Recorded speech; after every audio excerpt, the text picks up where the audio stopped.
Өткен сабақтарда біз ислам көп аялдуулукка үйрөтөт. Ал 4 аялды каалаганда кетире берсең болот. Ал эле эмес чексиз санда күндөрдү алсаң болот. Ал эле эмес жашы жете элек кыздар менен дагы жыныстык катнашта болууга көрсөтмө берген аяттарын айтып бердик элек. Бүгүн андан дагы башка бир аят жөнүндө айтып берелик. Ал аят 4-сүрө 24-чү аятта, 4-сүрө 24-чү аят. Аженде мындай дейт: күйөөсү бар аялды никелеп алууңарга да тыюу салынган. Бирок колуңардагы күңдөрдү алсаңар болот. Бул силерге Аллахтын жазган буйругу. Мында айтылгандардан башкаларына абийириңерди сактап, бузуклук кылбай, өз каражатыңар менен үйлөнүңөр адал. Силер алардан, аялдардан пайдаланганыңар үчүн аларга белгилүү өлчөмдө калың бергиле. Эгер силер белгиленгенден соң өз ара сүйлөшүп макулдашсаңар, андан эч кандай күнөө жок. Акыйкатта Аллах билүүчү даанышман. Бул сүрөнүн аяттагы биз көңүл бурчу нерсе, анткени бул аятка дагы бир жолу кайрылабыз, бирок бизде азыр айтып берчү нерсебиз. Бул асты сызылып турган сөздөр. Силер алардан, алар деген ким? Аялдардан пайдаланганыңар үчүн аларга белгилүү өлчөмдө калың бергиле. Суроо болот. Кандай пайдалангандарың үчүн? Кандай кылып пайдаланган үчүн десе, ошол эле Куранда бул жерде 38 деген цифрада, астында 38 деген цифрада түшүндүрмө берип атат. Үйүңөрдү иретке келтирип, рахатка бөлөгөн үчүн дейт. Аялдар үйүңөрдү иретке келтирип, жыйнап берсе, ошону менен рахатка бөлөнөсүңөр деген түшүндүрмө бериптир да кыргызчасында. Биз буга чейин айткандай, Курандын көп жерлерин, көп сөздөрүн, аяттарын бурмалап, аны жеңилдетип, башка элдер чочубагыдай сөздөргө алмаштырып түшүндүрмө бергенге аракет кылышат. Аалымдар, котормочулар муну.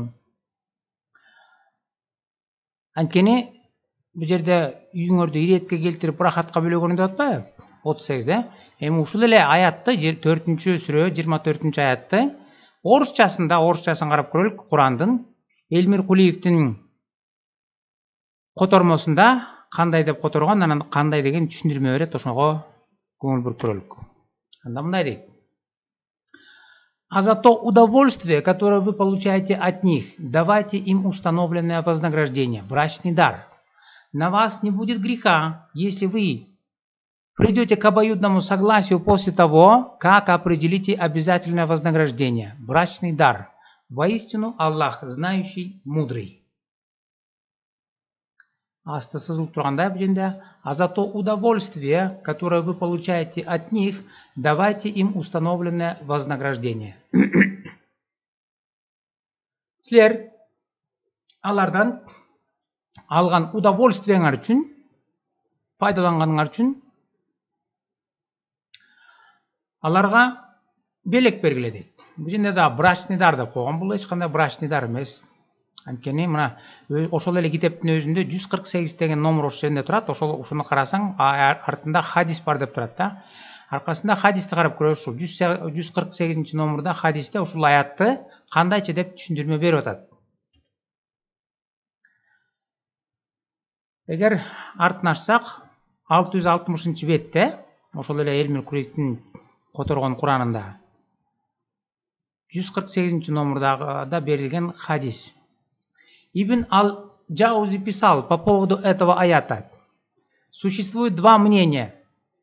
Согласно первому из них, речь в нем идет о том удовольствии, которое человек получает от постоянного брака, и о выплате брачного дара. Этого мнения придерживаются Ибн Аббас, Аль-Хасан, Аль-Басри, Муджахид и большинство других комментаторов. Согласно второму мнению, речь в нем идет о временном браке, Известно, что Ибн Аббас в одно время разрешал это, но впоследствии отказался от своих взглядов. Этого мнения придерживаются все мусульманские ученые, кроме шиитов и имамитов. Bu жерде мындай дейт. Бұл жерде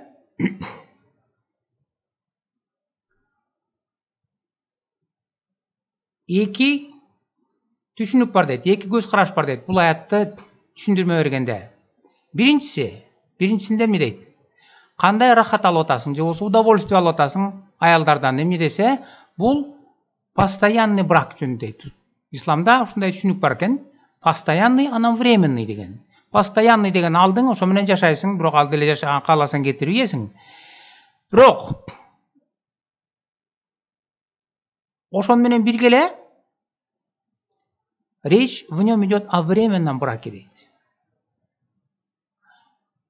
Биринчи көз карашы деген постоянный брак экен, постоянный нике жөнүндө айтылып атат дейт. Экинчи көз караш болсо ушулай айткан. Ал временный брак, убактылуу нике дейт. Анткени Ибн Аббас дагы буга чейин уруксат берген, бирок кийин бул көз караштарынан баш тарткан. Жана бул көз карашты көбүнчө мусулман аалымдары ушул көз карашты карманышат, шиит имамиттерден башкалары дейт. Анткени шиит имамиттер, шия мусулмандары азыркыга чейин могу временный брак. Буларды Курандын тили менен айтканда мута деп коет. Могу постоянный брак дегени үстүңкү жагын ника, а муну болсо мута дейт. Мута. Ушул эле беттин 660 бет, 148 номурдагы хадисте аркасында түшүндүрмө дагы улантып атат. Передают со слов Ар-Рабия Субры Ал-Джухани, что его отец слышал, как посланник Аллаха сказал: «О люди, я разрешал вам вступить во временный брак с женщинами, но поистине отныне Аллах запретил его вплоть до наступления Дня Воскресения. Если кто-либо из вас связан такими узами, то пусть отпустит эту женщину и не отнимает у нее того, что уже дал ей». Этот хадис передали Муслим и Ибн Маджа. Джухани айтат дейт, анын атасы уккан экен. Аллахтын элчиси Мухаммед өзү айткан экен мындай деп: «О адамдар, мен силерге убактылуу никеге турганга уруксаат бердим эле. Эми Аллах кайра тыюу салып койду. Ошондуктан мындан ары андай кылбайсыңар» деп айткан дейт. Андан кийин ошол эле бетте дагы уландысы бар. Передают со слов Ияса Саламы, что его отец рассказывал: посланник Аллаха трижды разрешал вступать во временный брак в годы сражений, а затем окончательно запретил это. Этот хадис передал Ахмад и Муслим.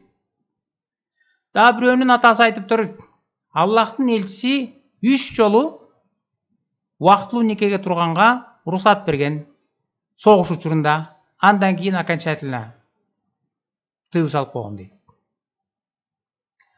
Астыңкысын окуп көрөлүк. В другом предании говорится, что во время своего правления Умар ибн Аль-Хаттаб сказал во время проповеди: «Воистину посланник Аллаха трижды разрешал нам вступать во временный брак, но затем запретил это». Умар ибн Хаттаб, Аль-Хаттаб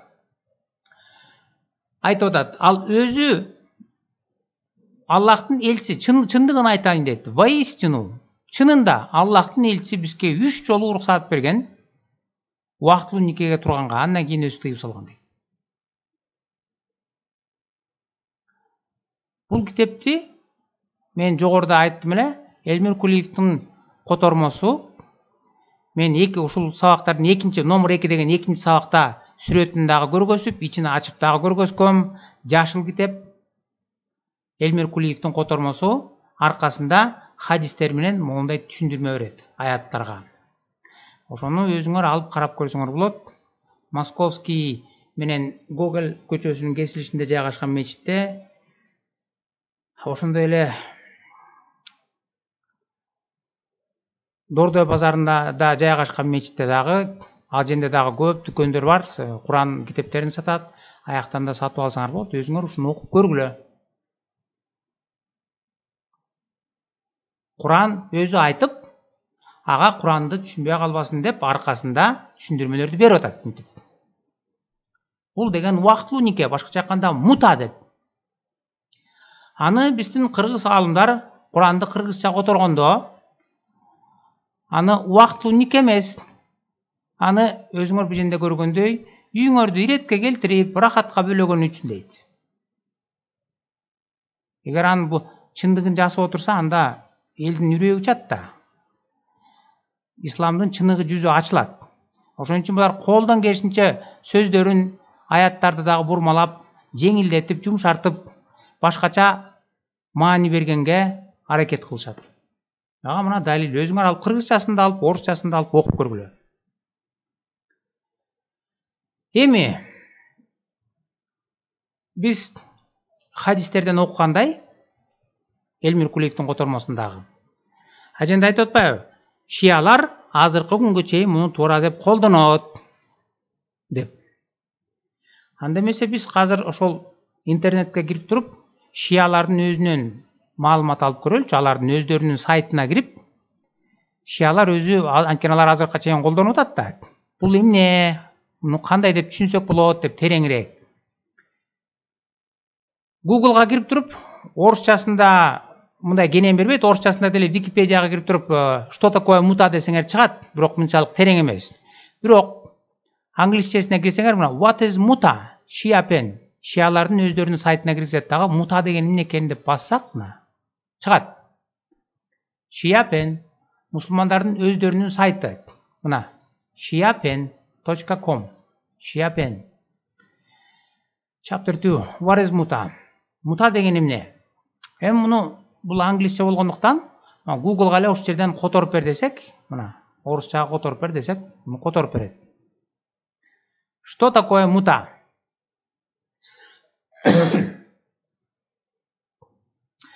Мута –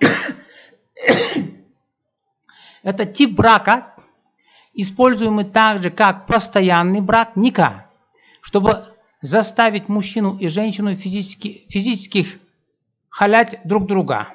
Google котору да, муну туура эмес, мындай мааниси, англисче билгендер англисче окусаңар да болот. Бул жерде аял менен эркекти экөө бири-бири менен жыныстык катнашта болгондо экөөнү халал кылыш үчүн мута деген никени колдонот. Анткени айтпай туруп колдонуп алсаң, алар анда ойношук болуп калышы мүмкүн. Ошон үчүн аны муну мута деп колдонот. Муну халалдаш керек, халал кылыш үчүн. Мута – это временный брак, который заканчивается в установленный срок. Мута деген бул убактылуу нике. Анан белгиленген мөөнөттө алып бүтөт. Имам Аль-Сунна Вахид ад-Дин аз-Заман в своих примечаниях к Сунану Ибн Маджа дал следующее определение. Имам Аль-Сунан Вахид мындай деген аныктамаларды берген дейт. Мына кара менен жасылып турат аркасында. Мута – это разновидность ника.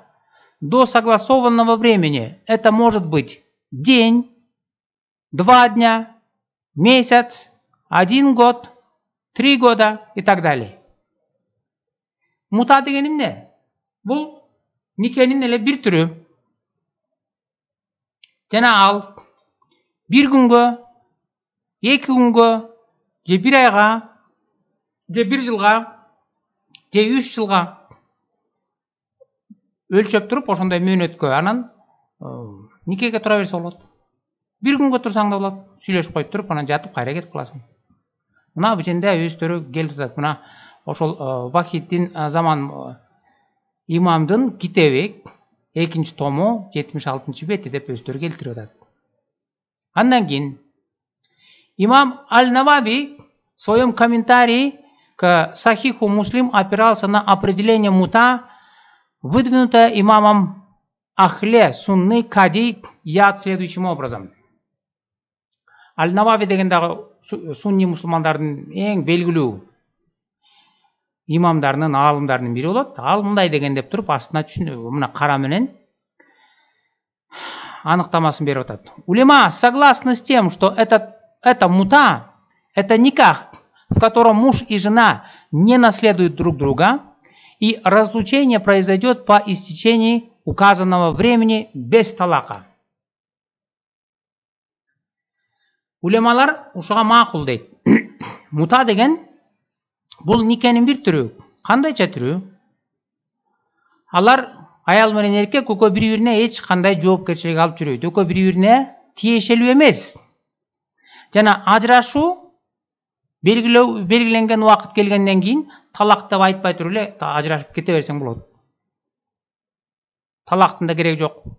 Бир күнгө сүйлөштүң, 2 күнгө сүйлөштүң, чогуу жаттың, бүткөндөн кийин кетип калдың. Бул жерде дагы кайсы том? 4-ч том, 13-чү страница деп айтып берип атат.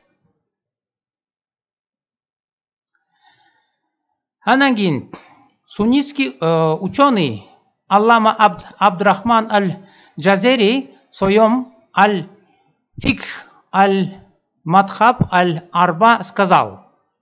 Ошондой эле суннитский алымдагы аты жөнү бир жерде жазылып атат. Ал мындай деп айткан дейт. На самом деле никах мута состоит в том, что в брачном рассказе, проводимом с женщиной, добавляются слова, которые определяют, что брак заключен на определенный срок. Например, мужчина скажет: она остается моей женой на месяц, или у меня будет никах мута с тобой на год. Сами стороны выступают свидетелями. Это может происходить как в присутствии вали или свидетелей, так и без них. Бул жерде алар келип өздөрү аял менен эркек бири-бирине айтыш керек экен. Мен сен менен 1 айга жашайм, же 1 жылга жашайм, же ушундай белгиленген мөөнөткө жашайм. Анан ошол мөөнөт бүткөндөн кийин эки жакка тарап кете беребиз. Мындай сүйлөшүү же болбосо келишим аял менен эркектин ортосунда, валинин катышуусунда, күбөлөрдүн катышуусунда же болбосо алардын катышуусу жок деле өздөрүнчө жата берсе болот. Мына мута деген ушул бир күнгө, мына день, 2 дня, месяц, 1 год, бир күнгө жатсаң болот, 2 күнгө жатсаң болот, бүткөндөн кийин акчасын төлөп кете берсең болот. Бул мута.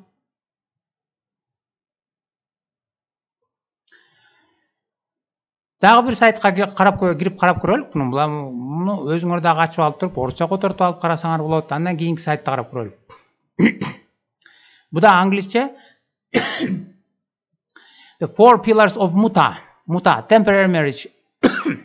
Мутанын 4 түркүгү дейт. Англисче жазып туруп, бассаңар чыгат бул. Бул дагы сайт мусулмандардын өздөрүнүн сайты alislam.org. alislam.org. Муну орусчага которуп алабыз. Дагы. Которуп берет. Бул жерде жаңылбаш үчүн мына тактык үчүн дагы айтып кетейин. Биз эмеле сабактын башында кайсыл сүрө, кайсыл аятты окудук? 4-сүрө, 24 аят. Мына бул жерде дагы ошону тактап айтып берет. Итак, те из них, женщины, которыми вы наслаждаетесь, дайте им назначенную плату. 4-сүрө, 24 аят. Силер аялдардан алган ырахаттарыңар үчүн аларга белгиленген өлчөмдө акчасын төлөп койгула. Мунун баарысын окубай эле коелук, силер өзүңөр ачып алып туруп окусаңар болот. Биз токотор жерине эле токтоп, анан андан аркы сабагыбызды улантсак да мынтет. Среди суннитских юристов существует дискуссия о том, является ли брак мута тем же, что и временный брак. Большинство из них согласны с тем, что они синонимы. Суннит менен шейттердин ортосунда тартыштар же болбосо дискуссия бар дейт. Мута деген мутабы же убактылуу никеби деп. Экөөнүн айырмасы бир эле да. Мута временный брак, убактылуу. Көбүнчөсү айтат дейт, бул экөө синоним. Жөн эле окшош. Экөө бир эле. Айтылыш эле башкача болбосо экөө бир эле. Андан кийин в некоторых произведениях к женщинам, участвующим в мута, применяется специальный термин мустаджара. Мута никеге туруп аткан аялга атайын термин колдонот дейт. Мустаджара дегенде. Мустаджара деп айтат ал аялды. Или наемная женщина. Башкача айтканда, бул жалданган аял. Мута считается своего рода арендой, потому что в целом основная цель мужчины в таком браке – сексуальное удовольствие женщины. А взамен женщина получает определенную сумму денег или имущества. Айтып атпайбы жөнүндө аял деген наемный, жалданган аял. Мута бул башкача айтканда арендага алган аял деп атпайбы? Аренда. Мута считается своего рода арендой. Арендага алган, ижарага алган аял, акчасын төлөп. Анткени эркектин мындай никедеги максаты, чыныгы максаты сексуальное удовольствие женщиной деп атпайбы? Жыныстык жактан кумарын кандыруу максаты болот. Мындай никенин максаты 1 саатка, 1 күнгө, 3 күнгө дегендин максаты үй бүлө куруу эмес, бала чакалуу болуп түбөлүккө чогуу жашайлык деген өлгүчөктү. Жок, сексуальное удовольствие деп атпайбы? Взамен ордуна женщина получает определенную сумму денег или имущества. Ордуна аял белгилүү өлчөмдө акча алат же башка бир буюм алат. Муну ойноштук дейби, же эмне дейт? Мунун атын кандай өзгөртпө, мута де, же временный брак де, атын өзгөрткөн менен зат ошол эле ойдон калды да, бул деген ойноштук да. Мына арендага алдың акчасын, аренда. Наемная женщина, жалданган, акчасын төлөдүң. Жаттың, кетип калдың. Талактап айтуунун да кажети жок. Муну ойноштук дейби, же эмне дейт? Атын миң өзгөрт, миң мута де, же башкача убактылуу нике дейсиңби? Бирок зат өзгөргөн жок да, зат ошол эле ойдон калды да. Бул ойноштук да. Бул ал-ислам. Муну мен толкованием эмес. Муну мусулмандардын өздөрүнүн, мына al-islam.org өздөрүнүн сайты, өздөрү мына Куранга 4-сүрө 24-аятка түшүндүрмө берип атат, айтып мына ушундай болот деп.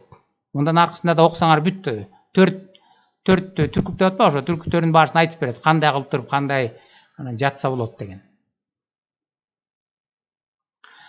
Эми биз азыр шиялардыкын карап көрдүк, Шиялардын сайтын, суннилердин сайтын карап көрөлүчү. Суннилерде бул бар бекен же жок бекен? sunna.com. Өзүңөр билгендей, буга чейинки сабактарда деле көп жолу бул сайтка кирип далилдеп атабыз. Бул жерде хадистердин жыйнагы. Биягында арабчасы, мусулмандар өздөрү которгон, өздөрүнүн сайты, биягында англисчеси. Ушуну эле биз Google'га которуп бер десеңер, орусча которуп берет. Аны окуп көрөлү.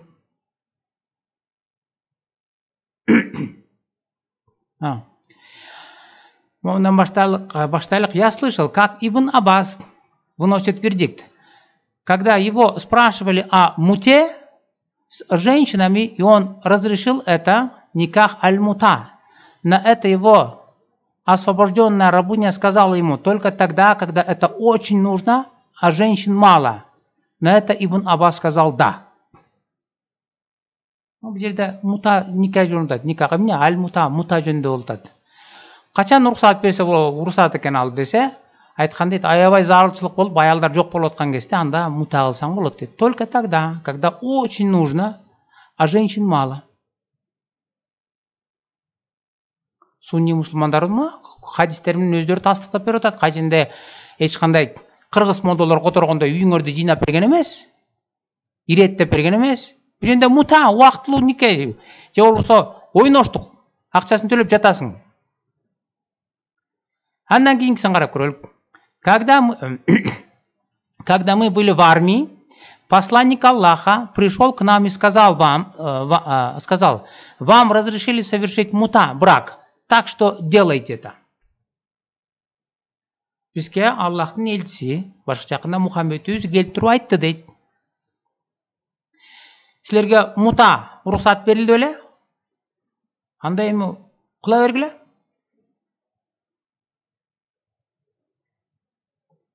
Ушул эле хадис, башкалары жок, бирок ушунусун жазып коюптур, ушунусу бар. Орусча которулган хадисти карап көрсөк, мына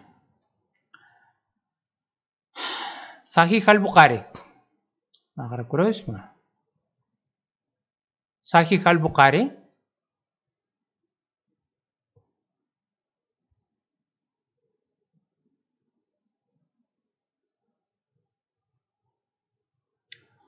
Жерде мындай 51:18 экен. Однажды, когда мы участвовали в боевых действиях, посланник Аллаха, да благословит его Аллах и приветствует, пришел к нам и сказал: вам было разрешено заключать временные браки, так заключайте же их. Силерге уруксат берилбеди беле? Мута никеге турганга, убактылуу, 1 күнгө, 2 күнгө. Анда баштагыла, заключайте же их дейт. Мына 51:18. Бул дагы, бул болсо 51:17 деген экен. Мына 51:18 экен. Мына 51:18 деген номерда мына бул турат. Андан кийинкиси хадисин окуп көрөлүк. Мына посланник Аллаха сказал: если мужчина и женщина соглашаются временно пожениться, их брак должен длиться 3 ночи. Если они хотят продолжить, они могут это сделать. И если они хотят расстаться, они могут это сделать. Я не знаю, было ли это только для нас или для всех людей в целом. Абу Абдулла аль-Бухари сказал: Али ясно дал понять, что пророк сказал, брак мута был расторгнут, объявлен незаконным. Өзі айтып атат, биринде.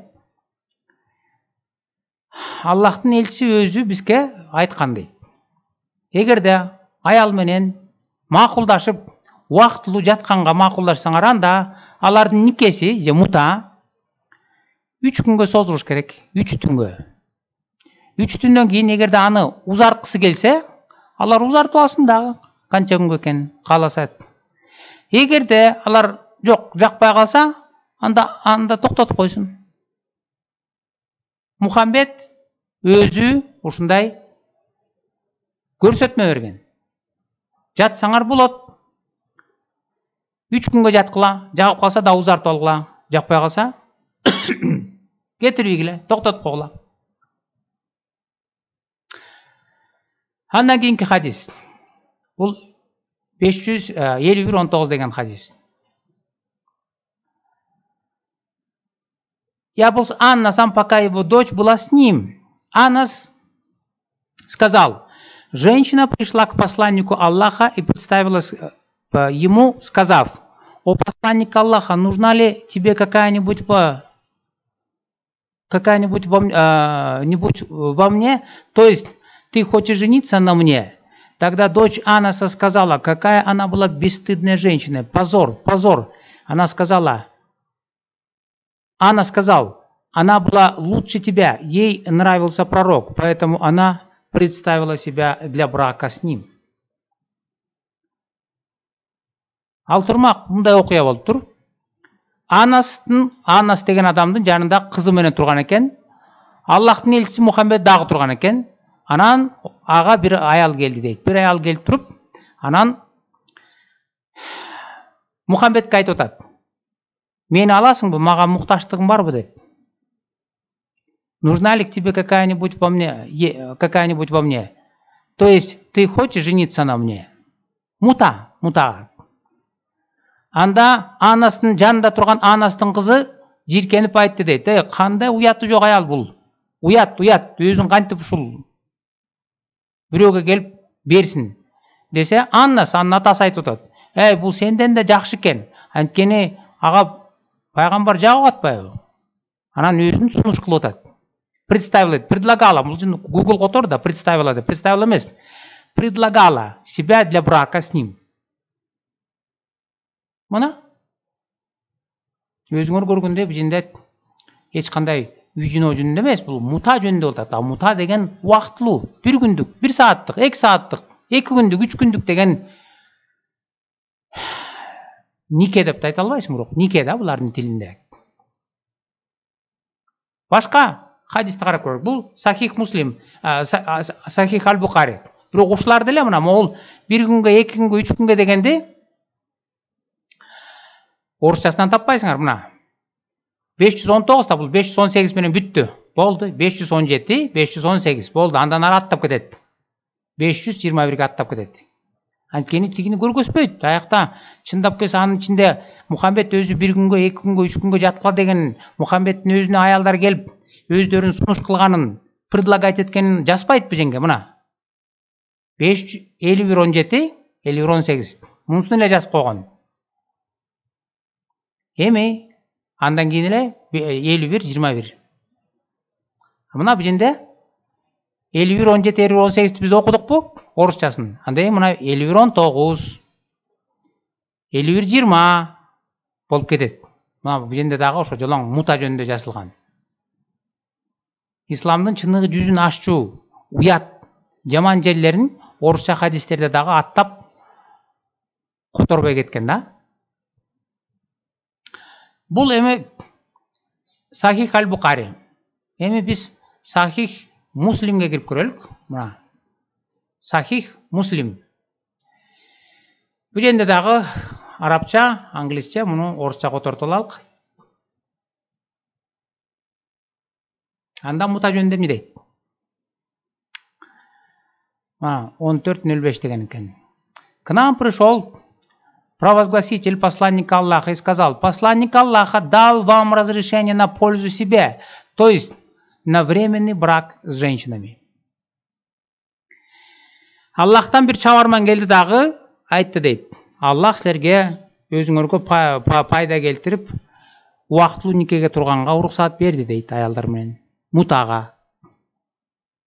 Андан кийинки хадис. Посланник Аллаха пришел к нам и разрешил нам заключить временный брак. Аллахтын элчиси бизге келип, убактылуу никеге турганга уруксат берди деп күбөлөндүрүп атышат. Андан кийин Ати сообщил, что Джабир Абдулла пришел совершить умру, и мы пришли в его жилище, и люди спрашивали его о разных вещах, а затем они упомянули о временном браке. После чего он сказал: да, мы приносили пользу себе этим временным браком во время жизни пророка и во время Абу Бакра и Умара. Бир жолу Абдулланыкына келдери келип калып, суроо беришти дейт, сөз кеп болуп калып, анан убактылуу нике жөнүндө сөз болуп калганда, ал айтты дейт: ооба, пайгамбардын учурунда, андан кийин Абу Бакр, андан кийин Умардын учурунда дагы биз убактылуу никенин пайдасын көрчүбүз, колдончубуз ошондой.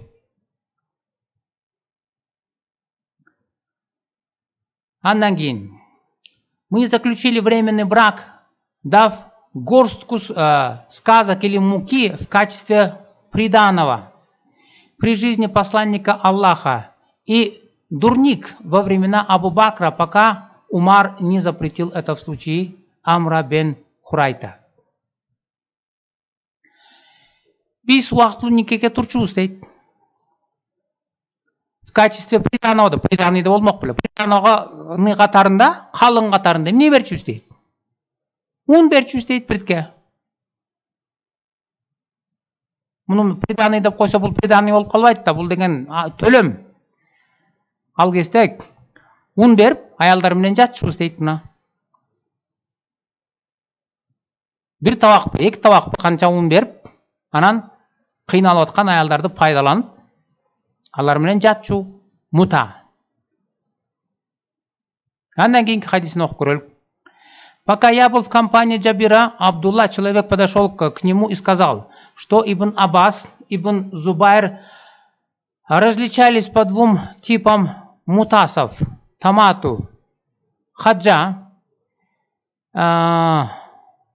года и тамату с женщинами, после чего Джабир сказал: мы использовали эти два вида во время жизни посланника Аллаха, затем Умар запретил нам делать их, поэтому мы не вернулись к ним. Биз Аллахтын элчисинин учурунда дагы ушуну пайдаланганбыз, колдонгонбуз мутаны. Кийин Умар тыюу салып таштаган дейт.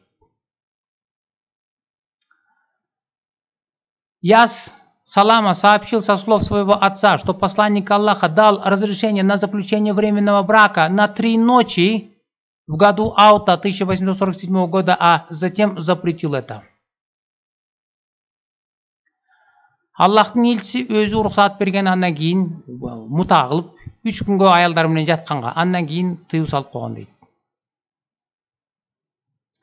Кейінгі хадисті оқып көрелік. Посланник Аллаха разрешил нам на временный брак. Итак, я и еще один человек вышли и увидели женщину из Бана Амира, которая была похожа на молодую длинношею верблюдицу. Мы представились ей для заключения временного брака, после чего она сказала: какой выкуп вы мне дадите? Я сказал: мой плащ. И мой товарищ тоже сказал: мой плащ. И плащ моего товарища был лучше моего плаща. Но я был моложе его, поэтому, когда она посмотрела на плащ моей спутницы, ей он понравился, и когда она взглянула на меня, я выглядел для нее более привлекательным. Затем она сказала: ну, тебя и твоего плаща мне достаточно. Я оставался с ней в течение 3 ночей, а затем посланник Аллаха сказал: тот, у кого есть такая женщина, с которой он заключил временный брак, он должен отпустить ее.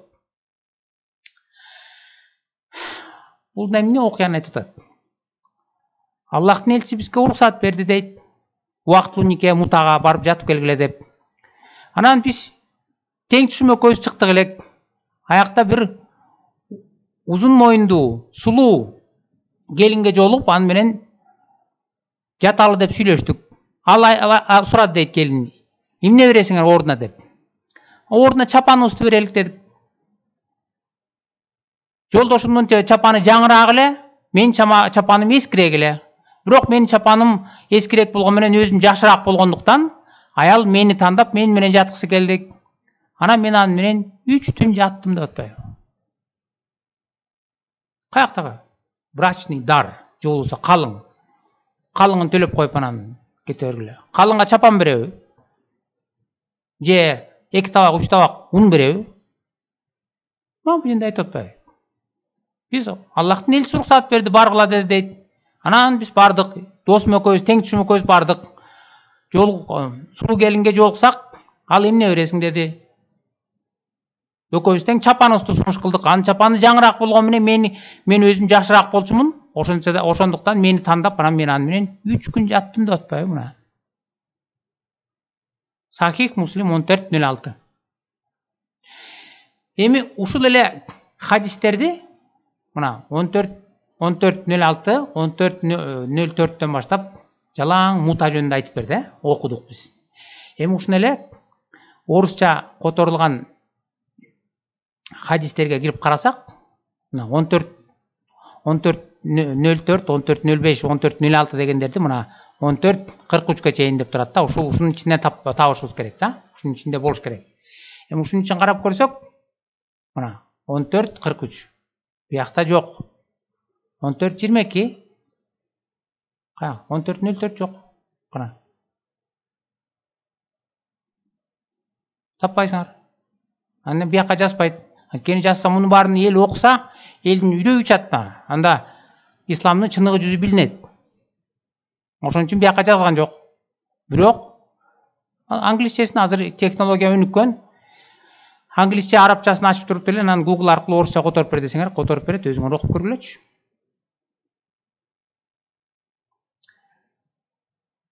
Ушул Кудайданбы? Кудай ушундай береби? Же Кудайдын пайгамбары ушинтип береби уруксат? 2 күнгө, 3 күнгө барып жатып келгиле деп. Чапаныңарды берипчи, ун берип жатып кайрадан кетип калсаңар болот. Талактап айтуунун да кереги жок деп. Эми бул ошол Мухаммедтин учурунда эле болуп, анан бүтүп калган жок да. Ал азыркы күнгө чейин уланып атпайбы? Мына азыркы күнгө чейин сайттарын силерге ачып бербедим де. Шия мусулмандар азыркы күнгө чейин колдонот, бүт эрежелерин айтып, сайттарга киргизип койгон. Мына аны мындай кылып жатыш керек, мындай эрежелери бар, мындай шарттары бар деп. Ал турмак бизде дагы өткөн видеолордо да көргөздүм эле, азыр ошолордун үзүндүсүн көргөзсөк, колдонуп атышпайбы? Сирияга кетип атканда эркектер эле эмес, аялдар да кетип атат. Аялдар эмне кетип атат? Аякта секс услуга көргөзгөнү кетип баратат. Мута.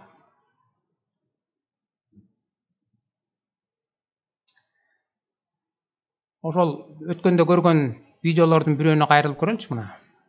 Өткөндө көргөнбүз мына разбитая жизнь женщины в хиджабе. Бул жерде талак жөнүндө айтып бергенбиз.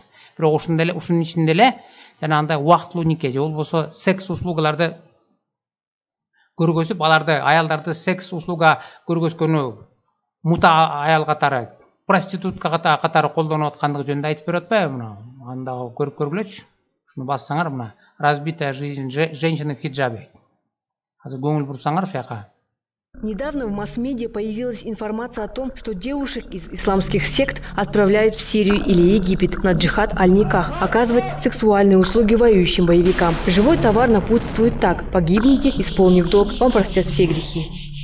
На таких сайтах, как Никах.ру или похожих по контенту веб-ресурсах, частые гости – правоверные кавказцы. Исламские свахи также советуют девушкам выходить замуж за арабов. Развод после таких скоропостижных браков уже никого не удивляет. В Саудовской Аравии в прошлом году было зафиксировано в день больше 80 расторжений брака, в год около 35 тысяч.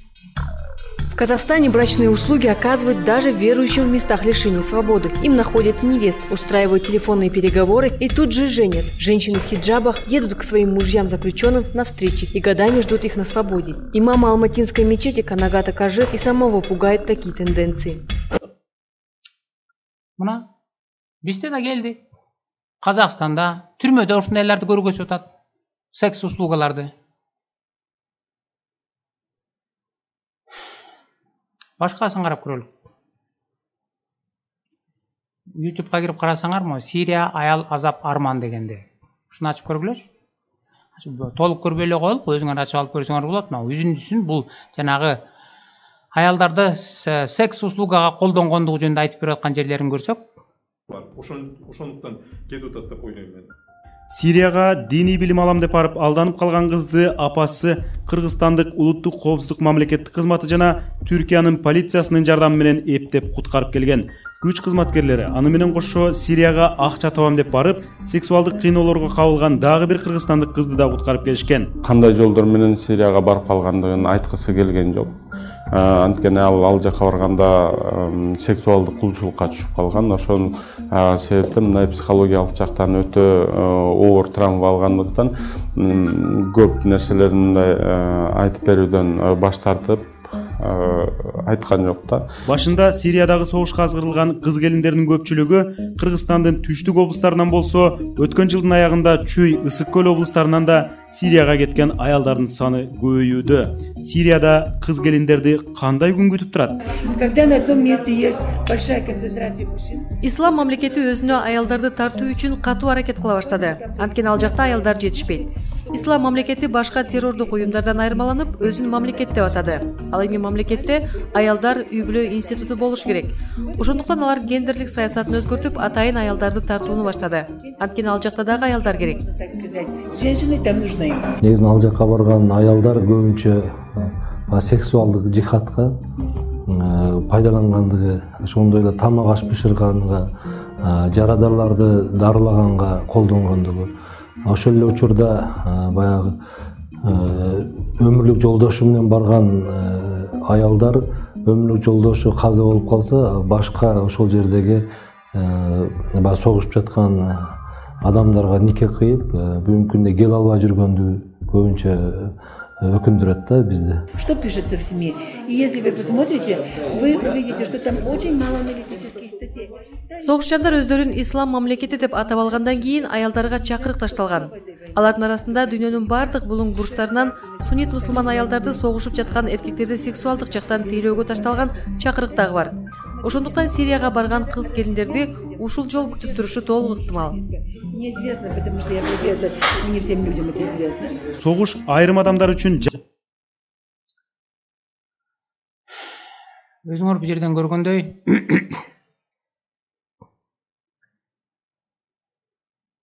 мута бул илгери эле жазып, Мухаммедтин учурунда эле жазып койгон, ошондо эле колдонуп Мухаммед өзү дагы анын жанында жүргөндөрү аскери дагы колдонгон эмес, азыркы күнгө чейин колдонуп атат. элдер бул игилдин жетекчилери же болбосо террористтер үчүнтүп колдонуп атат дейт. Бирок көйгөй биякта жатпайбы мына? Көйгөй биякта Куранда жатпайбы? Могул аятта мына өзү силер алардан, аялдардан пайдаланганыңар үчүн аларга белгилүү өлчөмдө калың бергиле. Калың деп койгон, калың болсо жанагы биз окугандай 2 табак un, же чапан, же акча. Муну бурмалап биженде котормочулар биженде бурмалаганга аракет кылышкан. Үйүңөрдү иретке келтирип ырахатка бөлөгөн үчүн деп. Бирок орусчасын биз окубадыкпы? Ошол эле Куранды ошол эле жерде сатып атат. Кыргызчанын Курандын жанында эле орусча Куранды сатып атышат. Ошол эле жерде түшүндүрүп айтып берип атпайбы? Бул эмне десе 4-сүрө 24-аят. Бул деген временный брак, убактылуу нике. Убактылуу нике эмне экенин шия мусулмандарынын сайттарынан өсүп карап көрдүк. Алар өздөрү айтып берип атат, 1 күнгө, 2 күнгө жатасың, анан талактап айтуунда кереги жок, кетип каласың деп. Азыр ал бизди көздөй келатат да. Колдонуп атышат аны.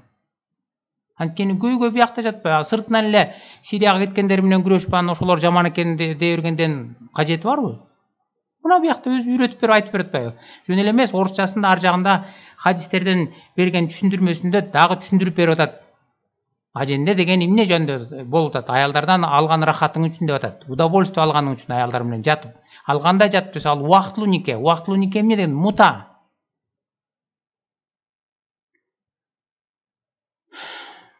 Исламды улам терең изилдеген сайын жиркеничтүү, улам терең изилдеген сайын коркунучтуу.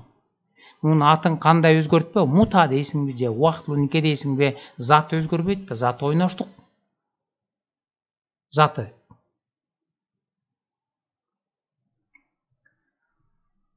Кээ бириңер балким ойлошуңар мүмкүн, муну шиялар колдонот. Мутаны. Сунилер биз колдонбойбуз деп. Эмкиде сунилердикин карап көрөлчү. Сунилер эмне кылат экен? Сунилер жөнүндө алар ошол эле исламдын булактарынан ачып карап көрөлүк. Алардыкы кандай экенин.